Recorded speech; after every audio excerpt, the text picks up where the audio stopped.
Assalomu alaykum akalar, navbatdagi zakazlarimizni ham chiqarib yuborish arafasindamiz. Ikkita 25 kilovatli kotyorimiz bugun chiqib ketadi. Bittasi Marg'ilonga, bittasi Bo'yda tumaniga.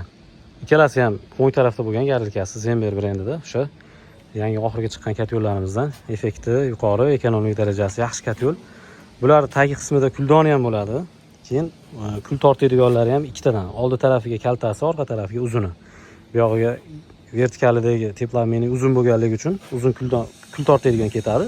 Bu yog'i endi qisqaroq, kaltasini ham ishlatilsa bemalol bo'ladi. Xo'p, buni tepa tarafiga ham qo'shimcha qilganmiz. Mana ko'proq effekt ushlab qolish uchun bunday qilinadi. Mana qopqoqchasi bor. Olinadi, tozalanadi, yana qo'yib qo'yilaveradi. Bu gorizontaldagi teplamenilardan o'tib chiqib tepaga chiqadi, yana bitta pastga tushib tepaga chiqadi. Ham gorizontal, ham vertikaliga teplamenilar qo'yilgan.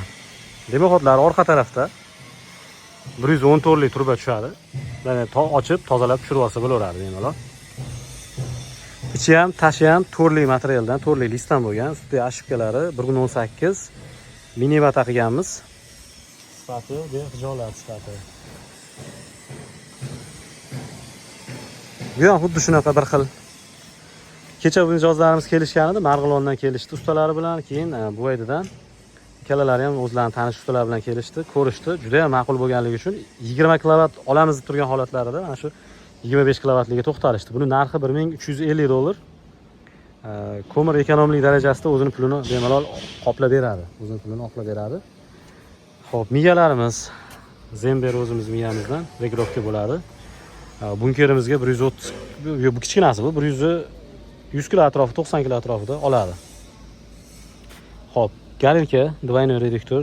Bittasi 120 vatli bo'lgan, bittasi 370 vatli bo'lgan. Buni UPS ga qo'yishsa ham bemalol ishlatsa bo'laveradi. UPS ham zaryadni tez o'ldirib qo'ymaydi. Lekin quvvati baland. Nima uchun? Reduktor ikkitalik bo'lgan. Bitta 30, bitta 50 qo'yilgan. Bunga bitta 40, bitta 50 qo'yilgan. Bu sinovdan o'tgan. Sinovdan ko'p sotganmiz o'tkaylar bundan. Sinovdan o'tgan. Garilkamiz bir xil, deyarli qolgan joylari frutdan bo'lgan shineklarimiz 10 lik listdan qalin. Garilkamiz olov yonadigan joyi 10 lik listdan. Xudo xolasa bugun Marg'ilonga va Bo'ydaga yetkazib beramiz. Hozir yuklashga tayyor turibmiz. Aytib o'tganimizdek $1350dan. $1350dan. Bu yoqda ham tayyor bo'lyapti. 20 kilovat, 15 kilovat, 25, 30 har xili bor. Yana ertaga ham xudo xolasa chiqaramiz. Bu joylardan mana tayyor bo'lib turibdi.